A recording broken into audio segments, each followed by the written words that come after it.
Hello everybody, my name's Corey. Welcome to my YouTube channel, PowerCore Shell, where I'll be releasing weekly PowerShell related videos, tips and tricks. This week we're going to look at the try catch block and we're going to look at the send mail message commandlet. So in this scenario, what I want to do is I want to delete files, and I have the files on the screen here in CMyPS test and then files, and I want to have my script delete these, but then I want it to notify me via an email.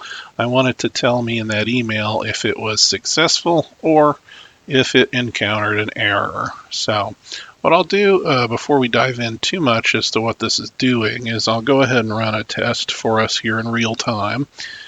And what I'm going to do is have it try this, which is going to try to remove items at this location in the file system. So when this runs, because this location does exist, I don't expect there to be any errors. I expect when we run the script for these 3 files to be removed, and then what it's going to do based on that is send an email to this Gmail account. This is one of my Gmail accounts here.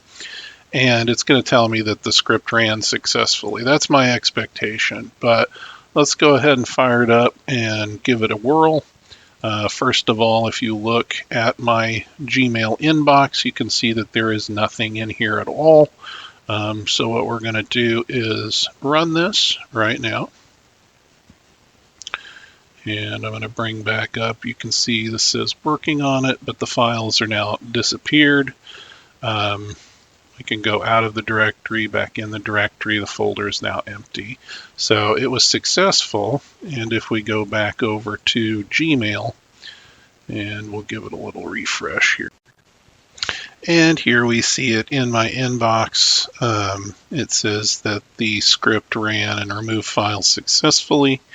But what happens here if, let's say, I deliberately sabotage this so it'll fail? By doing that, what I'm going to do is change the line and try and have it remove files from a directory that doesn't exist. Now in this case, I'm going to be creating a error action and an error variable. So the error action parameter is going to specify what the script should do at this point when it runs and encounters an error. And then the error variable is going to take that error message and it's going to put it into a variable that we can then use in the catch block. So here we have really what's going to happen with this Boolean. So this is going to be an everything is okay equals true set in the try, but if it catches an error, it's going to change that to a false. So that Boolean value will become false. At that point, it's going to take this error variable and it's going to put it into this my error, and then it's going to outfile that to my local C drive, and it's going to put the error in this error text. So if you look over here right now, there is nothing here in the errors, but now that I run this, it's going to generate that errors file there. So first of all, let's go ahead and run it.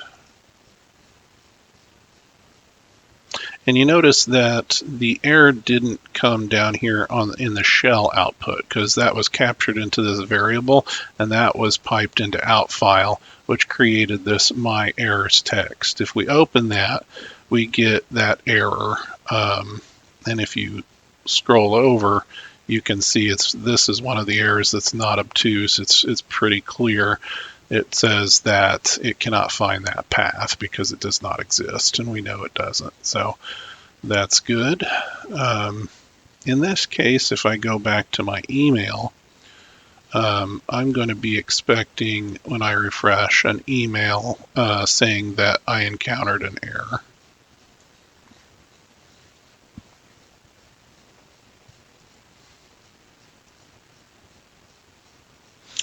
And here you can see the new email came up, script ran, encountered errors, see file here on local system. And that's, of course, the file that we had already looked at, which tells us what happened. So this script kind of outlines some of the ways that you can make decisions based on the results of the commandlets that you're running. The real work comes from this everything is okay variable that starts out as being true, and then here in our if statement, if everything is okay, which basically means if that's true, then execute the following code, and then else. So if anything else is the case, in which case this is not true, which it's set to false when it catches an error, then it's going to execute everything in the else block. And to talk a little bit about sending email, to kind of close up this little nugget video, if you look at the send mail message, there's certain parameters that need to be supplied, just like with most PowerShell commandlets. There are some parameters that are required, and then there are some that are optional. We can go over help and how to do get help later and look at the various parameters and whether or not they're required and what the data types are and things a little bit later. But in this video, I just want to point out how those parameters are defined by these variables. And in the case of Yahoo, in order to use the send mail message and send from my Yahoo account, there's a couple of requirements here. One of them is this switch parameter called useSSL, and the other is the port requirement, because unlike the default port, which is typically port 25 for SMTP protocol, they are using port 587. So you need to define that in the commandlet, and you also need to define it to use SSL. And as far as the credentials are concerned, it's never a good idea to include any kind of plain text passwords in your scripts. And there are probably other ways to do this, and this channel is mainly a conversation. I'm going to share some things I know, but if there are better ways and the community has better best practice methods, please post them in the comments. But for now, I'll just show you what I was utilizing, which is this get content. So you can create passwords and store them locally, and they are submitted as secure strings, and then they're converted from a secure string into the output that's put into this text file. And that output is I'm not sure exactly what the format is, but it is a long random, seemingly randomized list of numbers and letters, and that can't really be converted back unless you're on the system where this was ran. So when I create my credential, I do a get content to that location, I convert it to secure string, I pop it into this password variable, and then I use my username and password to create this credential variable, and you use this new object commandlet. The type name is as shown on the screen, and then you give it the arguments of username and password variable. And then you refer to this credential in the credential parameter in the actual commandlet itself, right here. So one of the things that I had to do, and I actually just learned in the process of making this video, was if you are using Yahoo and trying to use their SMTP server, you need to actually come here to your account security settings, and you'll find other ways to sign in. And there's something called app passwords.